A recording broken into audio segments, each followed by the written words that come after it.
सपा विधायक इरफान सोलंकी की मुश्किलें और बढ़ती जा रही हैं। 1.5 साल पहले ट्रेनी दारोगा से दुर्व्यवहार और सरकारी काम में बाधा डालने के मामले में कानपुर पुलिस ने सोलंकी को लेकर चार्जशीट लगाई है। जेल में बंद सपा विधायक इरफान सोलंकी की मुश्किलें कम होने का नाम नहीं ले रही। ट्रेनी दरोगा से दुर्व्यवहार और सरकारी कार्य में बाधा के मामले में कानपुर पुलिस ने चार्जशीट दाखिल की है। मामला 1.5 साल पुराना है। 23 अगस्त 2021 को ग्वाल टोली पुलिस ने मोहम्मद शरीफ को पकड़ा था। उसकी पैरवी के लिए इरफान सोलंकी थाने पहुँचे और आरोपी को छुड़ाने का प्रयास किया और ट्रेनी दरोगा ने उन्हें रोका। आरोप है कि इस पर विधायक भड़क गए और अमर्यादित शब्दों का प्रयोग करने लगे। इस पर दरोगा राजीव सिंह ने विधायक के खिलाफ तस्करा डाला था। तस्करी को देखते हुए तत्कालीन थाना प्रभारी ने मुकदमा दर्ज किया, उसकी विवेचना की गई है और उसे अंतिम रूप से न्यायालय में आरोप पत्र प्रेषित किया गया है। हालांकि करीब 1.5 साल के बाद इस मामले में चार्जशीट दाखिल करना भी एक बड़ा सवाल है, लेकिन पुलिस का दावा है कि उनके पास इरफान सोलंकी के खिलाफ पर्याप्त सबूत हैं। अधिकारी के मुताबिक इस मामले में पुलिस के पास वो वीडियो मौजूद है जिसमें विधायक दरोगा से अभद्रता कर रहे हैं। साथ ही सीडीआर रिपोर्ट से विधायक की लोकेशन भी ग्वाल टोली थाने में मिल रही है। इरफान सोलंकी पर दर्ज हुए मुकदमों के बाद इस पर विवेचना शुरू हुई और अब पुलिस ने चार्जशीट लगा दी, यानी आने वाले दिनों में इरफान सोलंकी के लिए एक और नई मुसीबत खड़ी होने जा रही है। होली का रंग फिजाओं में है और हर तरफ सब लोग श्याम रंग से मदहोश है। देश भर में होली का त्योहार भले ही कुछ घंटों बाद मनाया जाएगा, लेकिन उसके पहले ही आमो खास होली के रंग में सराबोर। होली की पहली तस्वीर अयोध्या से देखिए, जहां श्री राम अपने अस्थायी मंदिर में आखिरी बार होली मनाने वाले हैं। ये होली यादगार रहे, इसके लिए भव्य तैयारियां की जा रही हैं। रामलला को नए वस्त्र पहनाए जाएंगे, विशेष भोग लगाया जाएगा। बहुत भव्य दिव्य होगी और बड़े उत्साह के साथ होली अंतिम है, क्योंकि यह अस्थायी मंदिर में इसलिए यादगार रहे ऐसे रूप में मनाई जाएगी।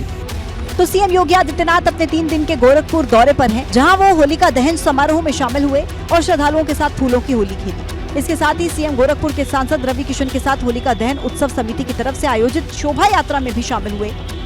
बुलंदशहर के गुलावठी क्षेत्र के भटोना गाँव में पूर्व केंद्रीय मंत्री डॉक्टर महेश शर्मा ने होली मिलन समारोह में जमकर ठुमके लगाए। देहरादून में उत्तराखंड के पूर्व मुख्यमंत्री त्रिवेंद्र सिंह रावत के आवास पर मनाई गई होली मिलन समारोह का आयोजन किया गया, जहां बड़ी संख्या में भाजपा के नेता पूर्व मुख्यमंत्री को होली की बधाई देने पहुंचे। मिनी वृंदावन के नाम से मशहूर पीलीभीत के बांसुरी नगरी के राधा रमण मंदिर में दूर दराज से आए भक्तों ने रंग अबीर गुलाल उड़ाकर होली खेली। बुधवार को होली मनाई जाएगी। ऐसे में त्योहार के मौके पर लोग अपने शहर और गाँव की तरफ निकल पड़े हैं, जिसका असर इन दिनों ट्रेनों और रेलवे स्टेशनों पर दिखने लगा है। दिल्ली से यूपी, बिहार, झारखंड समेत दूसरे राज्यों तक जाने वाली ट्रेनों में इस वक्त भारी भीड़ देखने को मिल रही है। ज्यादातर ट्रेनों के अंदर पांव रखने तक की जगह नहीं। ऐसे में कुछ लोग सफर तय करने के लिए हवा में लटक कर जाने को मजबूर हैं।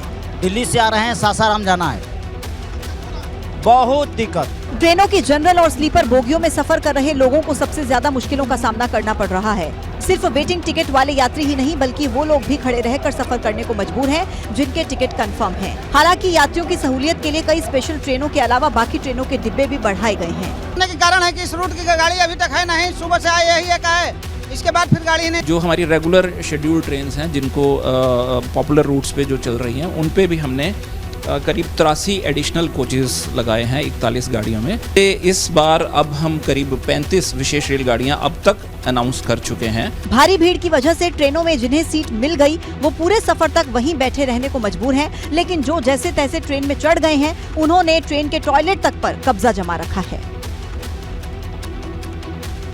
इधर उमेश पाल हत्याकांड के बाद यूपी पुलिस अतीक गैंग की कमर तोड़ने में जुट गई है। हत्याकांड के 2 हफ्ते के अंदर ही पुलिस ने अतीक के एक और गुर्गे का काम खल्लास कर दिया है।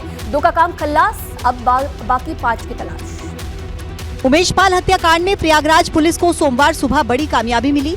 8 दिन के अंदर ही प्रयागराज में कौंधियारा के लालपुर इलाके में हत्याकांड से जुड़े दूसरे आरोपी उस्मान को पुलिस ने एनकाउंटर में मार गिराया। उस्मान पर 50,000 रुपए का इनाम था। उस्मान ने ही उमेश पाल पर सबसे पहले गोली चलाई थी। वो सीसीटीवी में नजर आया था। उस्मान अतीक गैंग का शार्प शूटर था। उस्मान, जो कि कौड़ियारा थाने का प्रयागराज का रहने वाला था, उसी थाना क्षेत्र में एक साहसिक मुठभेड़ में घायल हुआ। तत्काल अस्पताल शिफ्ट किया गया, जहां इलाज के दौरान उसकी मृत्यु हुई। यही नहीं, प्रशांत कुमार ने एनकाउंटर से जुड़े बाकी अपराधियों और उनको शह देने वालों को भी अल्टीमेटम दिया है। इसका कोई भी व्यक्ति जो इस हत्याकांड में शामिल है बचने नहीं पाएगा। बता दें कि 8 दिन में ये दूसरा एनकाउंटर है। इससे पहले 27 फरवरी को बदमाश अरबाज को एनकाउंटर में मार गिराया था। अरबाज शूटर्स को कार से घटनास्थल पर लेकर गया था। उमेश की हत्या 24 फरवरी को करीब 7 शूटर्स ने की थी। 2 का तो काम खल्लास हो गया, अब बाकी 5 शूटर्स की बारी है। प्रयागराज हत्याकांड के 2 आरोपियों की एनकाउंटर में हुई मौत के बाद अपराधियों को सीधा संदेश दिया जा रहा है कि पुलिस पर हमला करने का अंजाम एनकाउंटर होगा। उमेश पाल हत्याकांड में एक के बाद एक 2 एनकाउंटर में 2 हमलावरों की मौत पर डिप्टी सीएम केशव प्रसाद मौर्य ने कहा कि पुलिस पर हमला करने वालों को किसी भी हाल में बख्शा नहीं जाएगा। पुलिस पर गोली चलाएंगे तो पुलिस उन पर फूल तो नहीं बरसाएगी। लेकिन उमेश पाल हत्याकांड में शामिल रहे उस्मान के एनकाउंटर के बाद समाजवादी पार्टी ने यूपी सरकार के खिलाफ मोर्चा खोलते हुए कानून व्यवस्था पर सवाल खड़े किए हैं। तो जितनी हत्याएं हो रही हैं, आप कितने एनकाउंटर करेंगे? सवाल ये है, न्याय नहीं हो पा रहा है। वहीं गोरखपुर से भाजपा सांसद रवि किशन ने सीधे प्रयागराज हत्याकांड के आरोपियों को चेतावनी दे दी है। सभी लोग सुन लो जो फरार हो कि उत्तर प्रदेश की पुलिस आपकी फूल माला आरती नहीं करेगी। आप अगर उस पर गोली दागते हो तो उत्तर प्रदेश की पुलिस काउंटर में आपके छाती में गोली ठोकेगी। उस्मान के पहले एसटीएफ ने 27 फरवरी को उमेश पाल हत्याकांड में शामिल रहे अपराधी अरबाज को मुठभेड़ में मार गिराया था।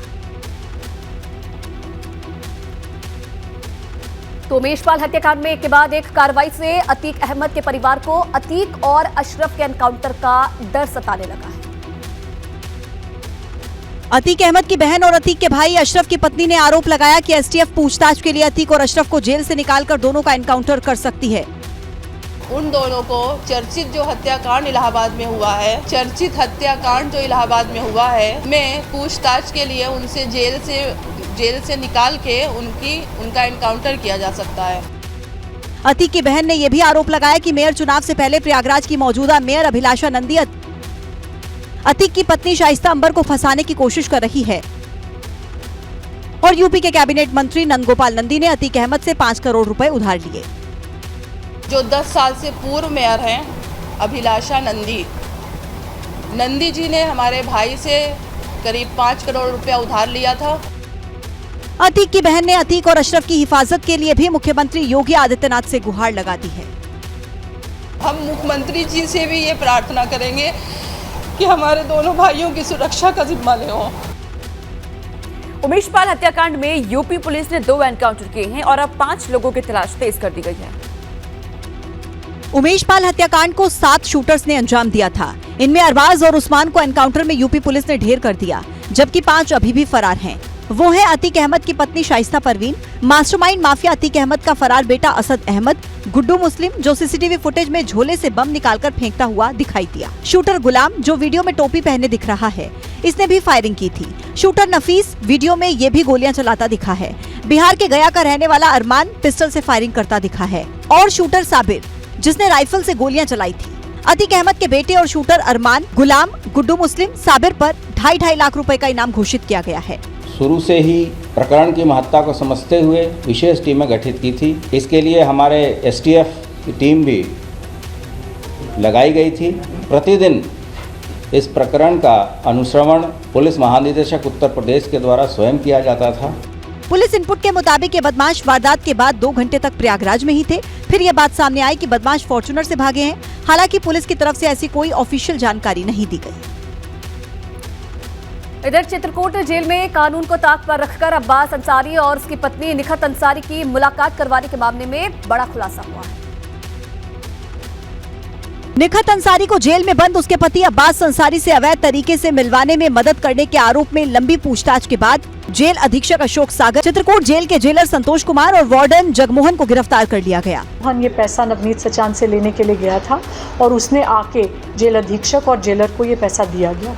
पूछताछ के दौरान इन दोनों अभियुक्तों की निशानदेही पे इनके आवास से ये पैसा बरामद हुआ है। हिरासत में वार्डन, जेलर और जेल सुपरिटेंडेंट से हुई पूछताछ के बाद खुलासा हुआ है कि पत्नी निखत अंसारी से मुलाकात करवाने के लिए अब्बास अंसारी ने तीनों को नकदी और गिफ्ट दिए थे। जेल अधीक्षक के पास से एक SUV, 4 लाख रुपए, एक फोन बरामद हुआ, जबकि जेलर संतोष कुमार के पास से 1,80,000 नकद और एक फोन। कैंटीन ठेकेदार भी अब्बास से पैसे लेता था और अब्बास निखत की मुलाकात के दौरान जेल के CCTV कैमरे बंद कर दिए जाते थे। पुलिस का कहना है कि तीनों के पास से 5 लाख से अधिक की नकदी और जेलर संतोष कुमार के पास से गिफ्ट की गई किया कैरेंस कार भी बरामद हुई है, जिसको सीज करके उसको भी पुलिस ने अपनी हिरासत में ले लिया है। अभी भी पुलिस की पूछताछ लगातार जारी है। आगे देखिए कौन कौन और बड़े चेहरे पुलिस की रडार में आते हैं।